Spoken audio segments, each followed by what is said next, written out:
But we see here Boaz, a picture of the one who holds up, if you would, the temple of God, the one who stands in strength, the one who's the Lord of the harvest. Boaz is a picture, a type of Jesus Christ. Secondly, Ruth in our story. Ruth, of course, is a picture, an illustration, a type of the church, because she was a Moabite. Remember what the psalmist declared, what God declared through the psalmist? Moab is my what? Washpot. Or we would say today, toilet bowl. See? We were down the drain, folks. We were swirling around in the basin of rebellion, in the tank of carnality, in the cesspool of sin. That's you and me. But God had mercy on us, Moabites. That's you. That's me. And we see that in the Bible, in Deuteronomy chapter 23, a Moabite person from Moab was cursed for 10 generations. If a Moabite moved into Israel, he or she would not be allowed to go into the tabernacle later on, into the temple, for 10 generations. In other words, the law would shut you out. You moved in from Moab, and the law would say, sorry, even though you've come to Israel, even though you've left Moab behind, the reality is, in your lifetime, you're never going to make it into the house of God. 10 generations, that's a lot of generations, folks. 10 generations had to go by before a Moab descendant could finally go in and be part of the holy convocation, the holy congregation. So the law shut the Moabite out, and the law shut you and me out too. There's no way that we can go in to the house of the Lord, stand in the presence of God, if it's by the law. But what the law shuts out, guess what? Grace finds a way. And that's what blew Ruth's mind and warmed her heart. She said, how could it be that I, a Moabitish woman, she said, why? Verse 10 of chapter 2, as she falls on her face and bows herself to the ground at the feet of Boaz. Now, who's Boaz a type of? Jesus. Why have I found grace in thine eyes, that you should take knowledge of me, seeing I am a stranger or foreigner? She falls before Boaz. She can't believe that Boaz would take notice of her, be so kind to her, provide these blessings for her, handfuls of purpose, and come and dine at my table, eat the bread and drink the wine. Boaz said, communion. So, what the law shuts out, grace somehow finds a way. She was washed, verse 3 of chapter 3. She was anointed, and she was clothed with new raiment, just like we have been washed in the blood of the Lamb. We have been anointed by the Holy Spirit, and we have been robed in His righteousness. So, a picture of the bride. She finds grace. She cannot stand on her own merit. She's shut out by the law. She's unworthy in the sight of the law. But she finds grace in the eyes of Boaz. She's washed. She's anointed. She's robed. She's amazed. Notice also, if you will, that she, as the story unfolds, as we saw in chapter 3, she finds herself after being washed, anointed, and raimented, if that's a word, she finds herself at the feet of her groom. She finds herself at the feet of her Goel. Goel means kinsman redeemer. She finds herself at his feet where? At the threshing floor.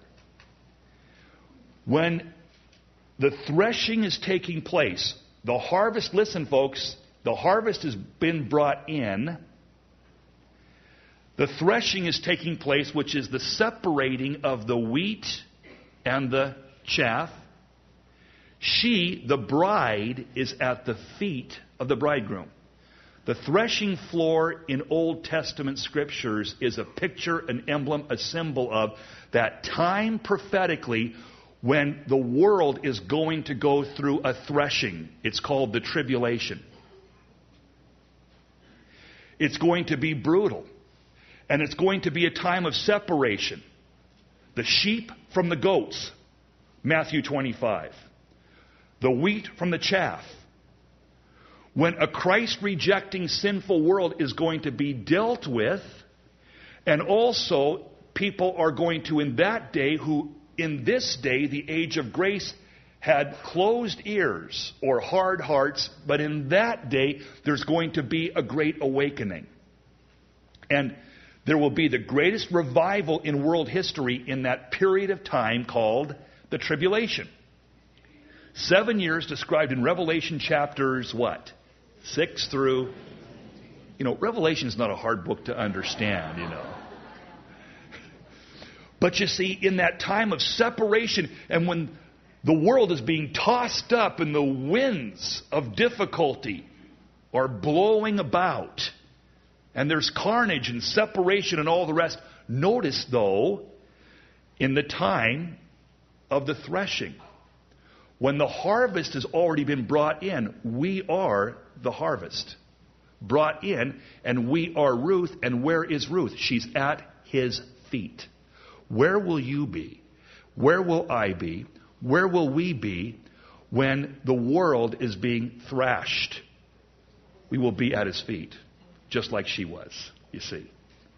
In the place of intimacy, in the place of safety, in the place of security. It's going to be a great place. Let me highly recommend you being a part of the bride of Christ, to be at his feet when the tribulation, the threshing takes place. You will be ensconced safely at his feet. It's the only place to be, guaranteed. So we see her there at his feet. One more thing to note here as we think through this picture of Ruth as being a picture of me and you. Notice Boaz spotted her before she spotted Boaz. Who is that damsel? He asked when Boaz, saw her in the field. Boaz was interested in her. Boaz cared about her. Boaz wanted to be a real blessing to her, but it was what? Up to her.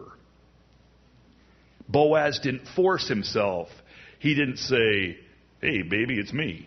He waited to see if she would respond to the goodness that he was showing her, to the fact that he was having her just enjoy benefits and blessings in his field. But he left it up to her to make the first move. Interesting. He didn't force her into relationship. It was up to her. What's she going to do? She could see the reality of blessing. Now, what would she do? Would she respond and make her move and seek out Boaz, like in our story we see that she will do? So we see Boaz, a picture of Jesus Christ. We see Ruth, a picture of you and me, the bride. Verse 5, Boaz said unto his servant, who was set over these reapers, "Whose damsel is this?" And the servant, verse 6, that was set over the reapers said, "It's the Moabitish damsel that came back with Naomi out of the country of Moab." The servant, the unnamed servant, is the one who, if you would, identifies the bride to be. It's the unnamed servant who is involved in the linking of the bride, Ruth, with the bridegroom, Boaz. The unnamed servant, of course, is a picture, a type, an illustration of the Holy Spirit. Absolutely. Who's the one who finds Isaac a bride in Genesis 24? It's the helper, the Spirit. Who's the one that finds a bride for Jesus Christ? It's the Holy Spirit. Who's the one that finds a bride for Boaz, if you would, or links the two together? It's the unnamed servant, you see. It's amazing. There's so much to think through, but we're going to move on really quick here. Fasten your seatbelt, because we're going to get to some really important stuff that relates to what's happening presently. Now we get to the next character, the Danny DeVito guy. Remember him in our story? The closest kinsman. You see, the kinsman, the Goel. In Old Testament law that we looked at and studied through and have talked about, hey, you know the provision in the Old Testament law that if you went bankrupt and your property was being foreclosed, or if it already was taken over by somebody else, at any given point, your nearest kinsman, Goel, could come and redeem it for you, or redeem it in your place. And that always was in play until the year of Jubilee, which was every 50 years. During the Jubilee year, everything automatically reverts back to its previous and rightful owner. Are you with me? So, here is this wonderful kinsman named Boaz, but there's a kinsman that's closer, a relative who's closer, who has first dibs. And as we saw in our study last Wednesday night, Boaz wants desperately to bring Ruth under his wing. She went and laid at his feet and said, "Cover me with your skirt." Nothing immoral about that. Just be my covering. "Oh, I'd love to," Boaz says, "but there's a problema, señorita. And that is this. There's a nearer relative that has first dibs if he chooses to exercise that right." So the nearer kinsman was told, "Hey, Naomi's come back. You know, your relative, and there's property rights for you if you want this field, and if you want the old property that she and her husband had rights to, you could." "Oh, great," DeVito says. "Wonderful. I'd love to have property. I'm into property." "Well, you need to know this too," Boaz said to this guy, this closer kinsman, this nearer kinsman. "If you choose to exercise that option, you not only take the property, but you need to take the woman too. And you need to raise up seed. That is, have a child, and that child is not going to count as yours, even though you will be the biological, physical father. That child will count as her dead husband's." And again, we've talked about that, and if you weren't here, get the tape. But suffice it to say, he goes, "Oh, bummer. This is going to mar my inheritance. This is going to mess up my family. This is going to mess up the inheritance deal." So he opts out. When a man opted out, what happened? The shoe was taken off because the guy was a heel. Right. And they spat in his face, you know, because, hey, this is despicable that you won't do what you're supposed to do. But he wouldn't. Why? Because the law. Did I say what this guy represents already? He represents, okay. He represents the, exactly. And the law is interested in property, procedures, programs, and principles, but not people. Oh, the law, let's keep it organized. Let's do it right, you see, the law. But the law, hey, it doesn't deal with the reality, the marred people. "This will mar my inheritance," he said. So here's the thing. The law says, I want to be a builder. I want property and procedures and principles. But people, oh no, I don't want the people. I don't want Ruth. Well, Boaz says, that's exactly what I do want. I could care less about the property. I got plenty of property. I want the people. I want the person. I want the lady. I want the bride, you see. So the law lacks soul. The law, a heel, if you would. Because the law can't deal with you and me. Because it's perfect. We're not. We mar its inheritance. Again, this kinsman, the nearest kinsman, is the law. Because which came first? The law or the coming in the flesh of Jesus Christ. The law was given, precisely, you see. So now, what do we have? We have all the characters in place, except there's one more. We have Boaz, a picture of the Lord. We have Ruth, a picture of me and you. We have the unnamed servant, a type and illustration of the Holy Ghost. We have the nearest kinsman. He's a picture of the law, who wouldn't do what was needed to. Lastly, we have Naomi, a picture of Israel. Now watch this. Get your pencil up, jot a couple things. We've got to race through these quickly, but they're important. Naomi, a picture of Israel. A picture of Israel, first of all, notice it was necessary, listen, it was necessary for her to be in exile until the bride, Ruth, was ready to be brought into union with the bridegroom. Israel, the Jewish people, Israel, was in exile from the year AD 70, let's say, when the temple was destroyed. 1 million Jews were killed. Titus, the Roman general, led his legion, his soldiers, into Jerusalem, destroyed the temple, burnt the city, and the Jewish people, Israel, were scattered, you see.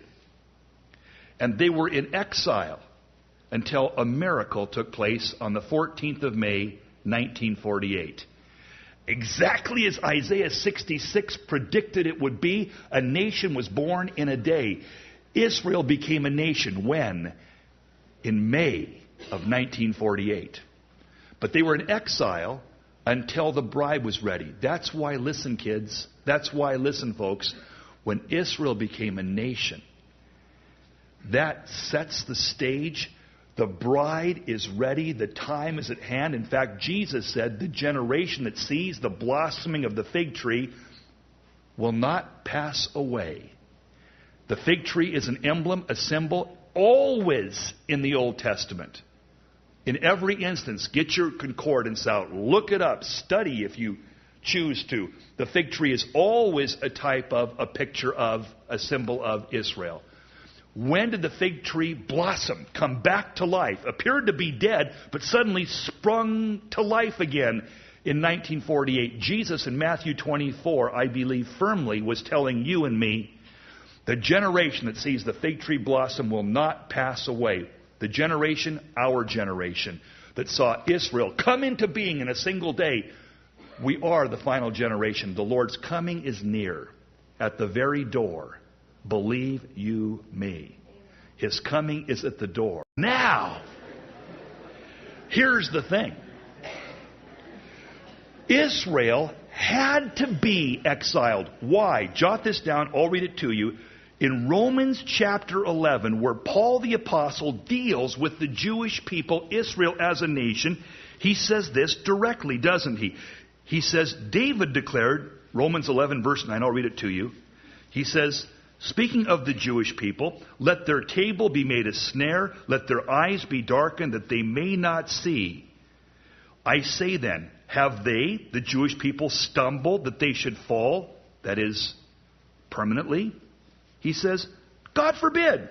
But rather through their fall, that is the Jewish people, the Israeli nation, scattered, the Israelites, scattered, you see. Through their fall, Paul goes on to say, salvation is come unto the Gentiles. Romans chapter 11 says, and you can read it later, and I would encourage you to do just that, the Jewish people were cut off or sent away. But God has a plan. They're going to be brought back in and grafted into the tree again, you see. And they're the natural branch. The point being, Paul says, I would not have you ignorant, verse 25, brothers, lest you should be wise in your own conceits. Blindness is in part happened to Israel until the fullness of the Gentiles come in. See. And all, verse 26, of Israel shall be saved. So watch this with me. Think this through. Here's the deal. Israel is in exile out of her homeland from AD 70 to 1948 until the bride is ready. Just like Naomi. She was from Israel. She was from Judah. She was out in Moab until Ruth was ready to be brought back in to meet the bridegroom and be at his feet during the threshing season. Are you with me in the story? Israel, Romans 11 says, had to be scattered. They've stumbled, not permanently, but they've stumbled at this season historically because it's now the time of the Gentiles. God is at work with the Gentiles. He was primarily working through the Jew, and he was making himself known primarily to the Jew. But the Jews rejected the ultimate manifestation of God, Jesus Christ, and so consequently, they would be exiled, while now the bride, you and me, the Gentiles, were being brought in. Are you with me? But once, Naomi goes back home because the bride is ready, the marriage feast of Boaz and Ruth is at hand. That's what you got to see. 1948. Guess who comes back home? Now, while Naomi was exiled, number 2 on this point. So Naomi, it was necessary for her to be exiled to bring in the bride, just like Israel to be exiled, to make way for the bride. Secondly, notice too that while she was exiled, Naomi changed her name from Naomi, which means pleasant, to what? Mara, which means bitter. While she was exiled, she says, I'm no longer pleasant. When Israel was in her land, was enjoying the blessings of her Lord, it was pleasant. In fact, Israel is called just that, the pleasant land.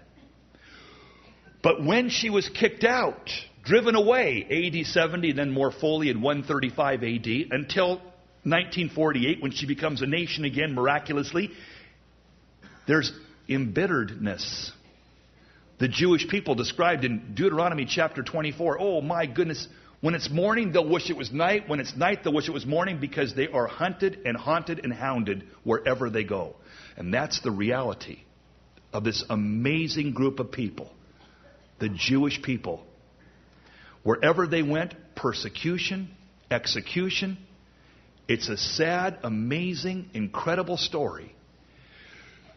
So, Mara, don't call me pleasant. I'm out of the land. I've been in exile. While she was gone, listen carefully. So we see, first of all, she had to go in order for the bride to be brought back in. The bride is who? Ruth.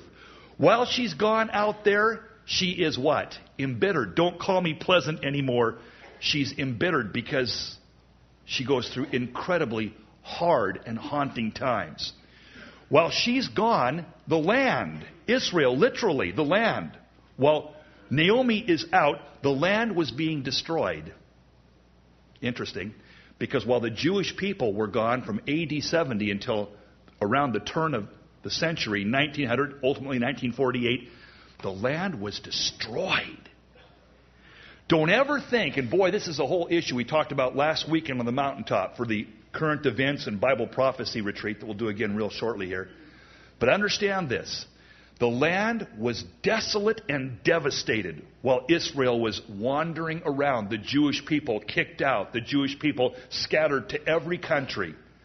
In fact, if you had all of the people in Israel living with the density that's in Manhattan, New York, at the turn of the century, 1900, 99.9% of Israel would be vacant.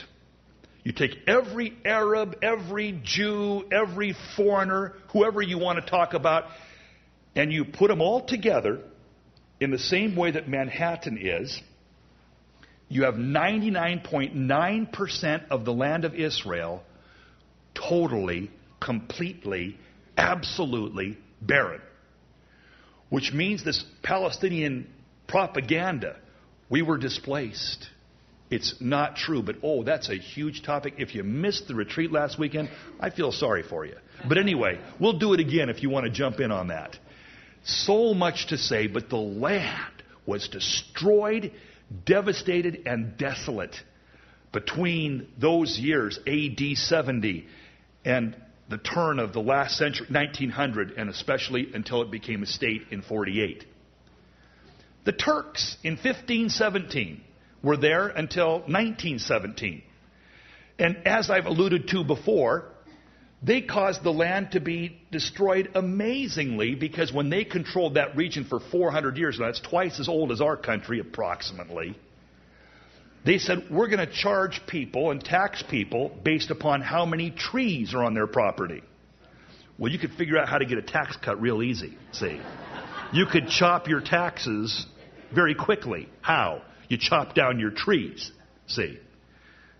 And the government was stumped. But be that as it may, the trees disappear. When the trees are gone, what takes place? The soil erodes, evaporation ceases, the land becomes rocky and arid, and it becomes desert. And that's what happened to the land of milk and honey. Trees were destroyed. Property was ruined. Folks didn't live there.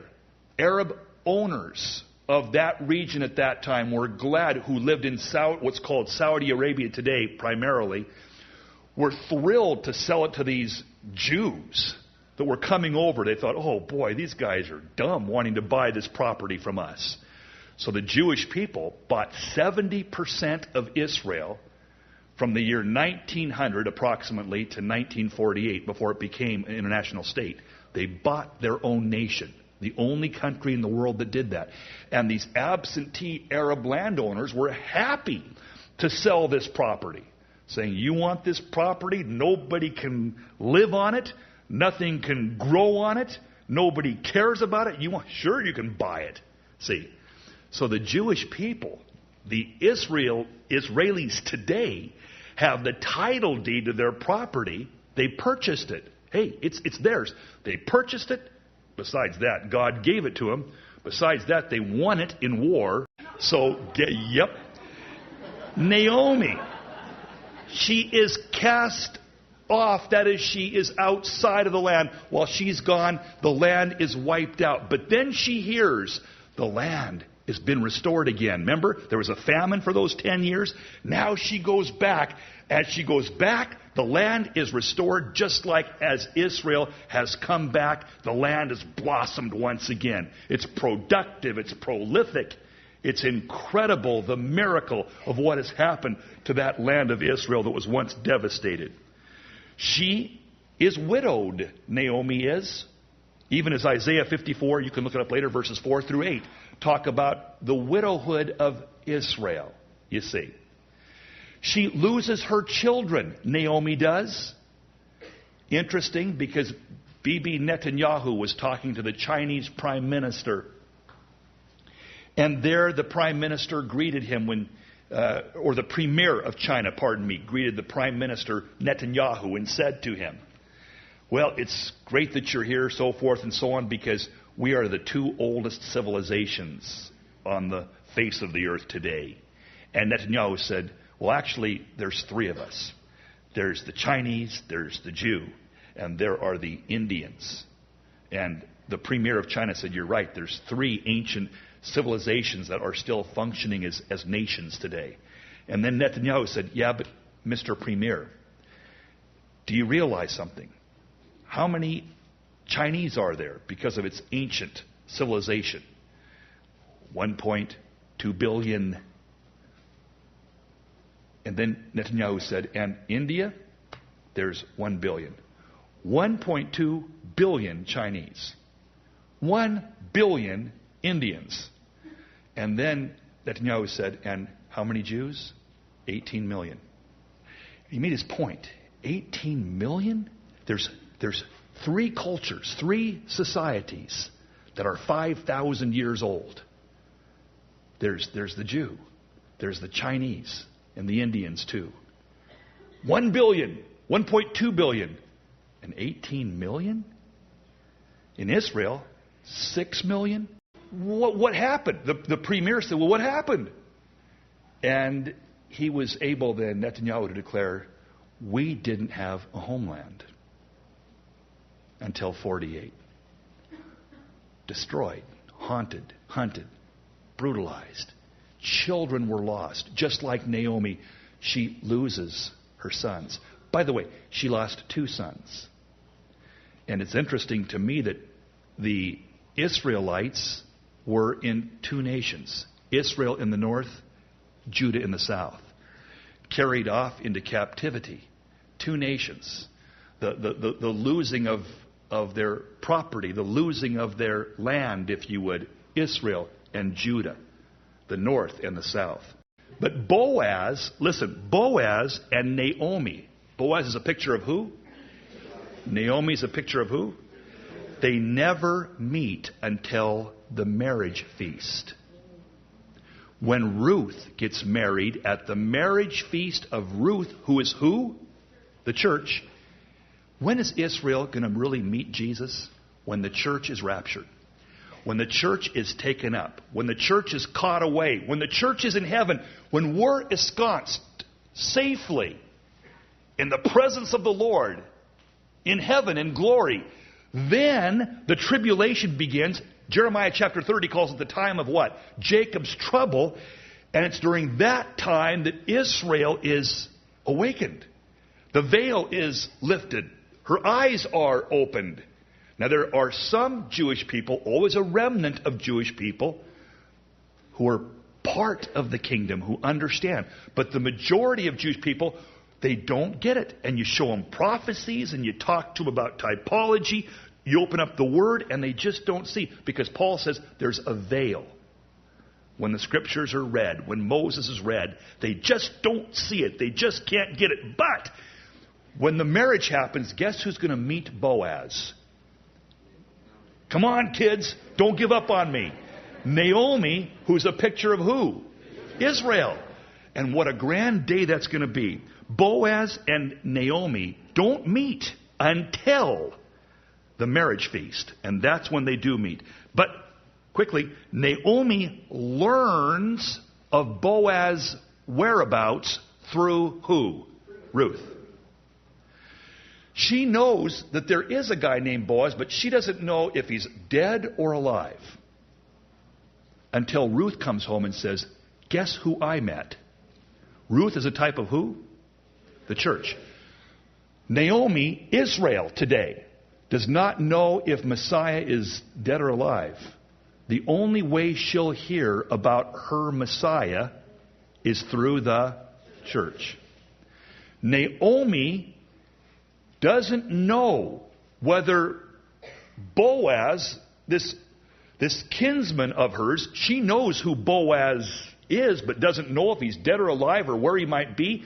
She understands that he's alive, and she knows where he's at when she hears the words and sees the deeds of Ruth. Naomi learns of the whereabouts of Boaz. Israel learns of the whereabouts of Jesus through the church. But equally true is this point. Ruth learns the ways of Boaz from Naomi. See, Ruth comes into contact but doesn't really understand the implications, the nuances. Ruth, she has contact with Boaz. But she learns about Boaz from who? Naomi. Naomi says, well, let me explain to you what this means. He's a Goel, and this is how it works, and here's what you're to do, and here's what's going to take place next. And that's the incredible, that's why this book is read at Pentecost. Oh, that's why this book is such a key. It's a Jew, Naomi, and Ruth, a Gentile, walking together because, we're almost done. But listen to what happens. Ruth tells Naomi the whereabouts of Boaz, the Goel. And Naomi, Israel, tells Ruth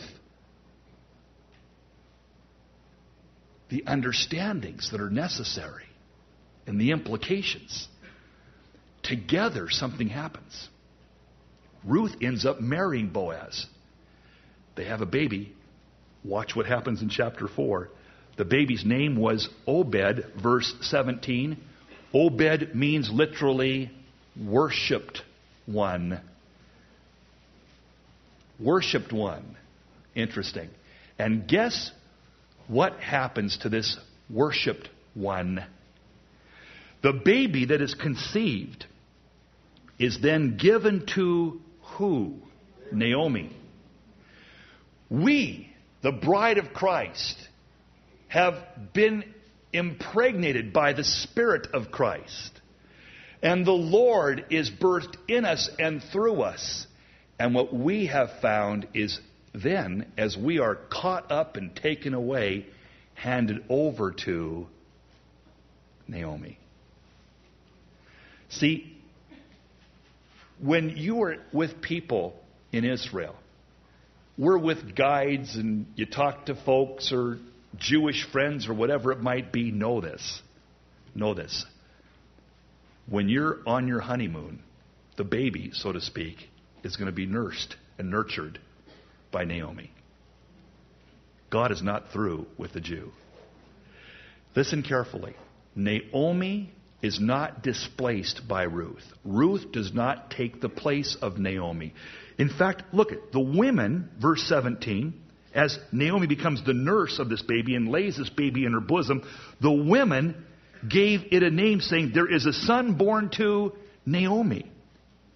Ruth doesn't replace Naomi, but rather Ruth creates a family with Naomi and for Naomi, and they're united together.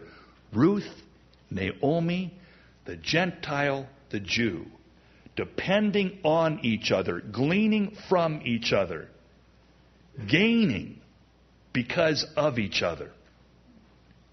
And the two travel together in this glorious story. Pentecost, Gentile and Jew brought together into a new entity. And that's the story of Ruth.